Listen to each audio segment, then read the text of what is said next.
Hello નમસ્કાર PM Shri કવાસ પ્રાથમિક શાળાની ચેનલમાં આપનું હાર્દિક સ્વાગત છે।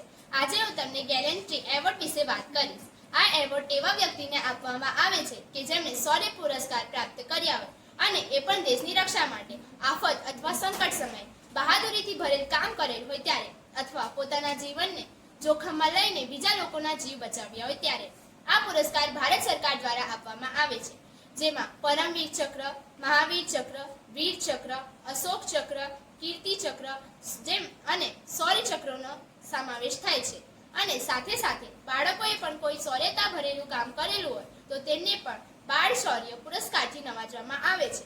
તાજેતરમાં જ આપણા રાષ્ટ્રપતિ દ્રૌપદી મુર્મુએ વર્ષ 2025માં કુલ 127 ગેલેન્ટ્રી એવોર્ડ આપ્યા હતા, જેમાં એમાંના જ એક વ્યક્તિ એવા મેજર ભાગર્વ વિશે હું તમને આજે કહીશ।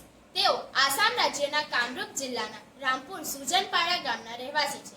બાળપણથી જ તેમને દેશ સેવા કરવાની પ્રેરણા હતી અને તે સપનું તેમને ભારતીય સેનામાં જોડાઈને પૂરું કર્યું। મેજર કલિતા ભારતીય સેનાની કુમાઉ રેજિમેન્ટમાં અધિકારી તરીકે જોડાયા અને બાદમાં 50 રાષ્ટ્રીય રાઇફલ્સ અને જમ્મુ કાશ્મીરના ખતરનાક વિસ્તારોમાં સેવા આપી। ત્યાં એમને આતંકવાદીઓ સામે બહાદુરીપૂર્વક લડત આપી અને અનેક નિર્દોષ નાગરિકોના જીવ બચાવ્યા હતા।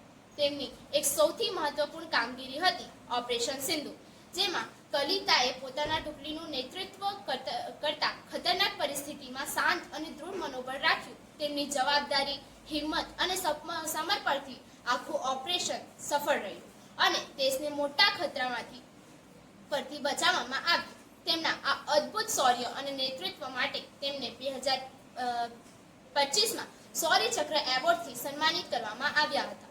શૌર્ય ચક્ર ભારતનો ત્રીજો સૌથી મોટો બહાદુરી પુરસ્કાર છે, જે માત્ર અત્યંત હિંમતવાન સૈનિકોને મળે છે। મેજર ભાગર્વ કલિતા આપણા સૌ માટે પ્રેરણા સ્ત્રોત છે।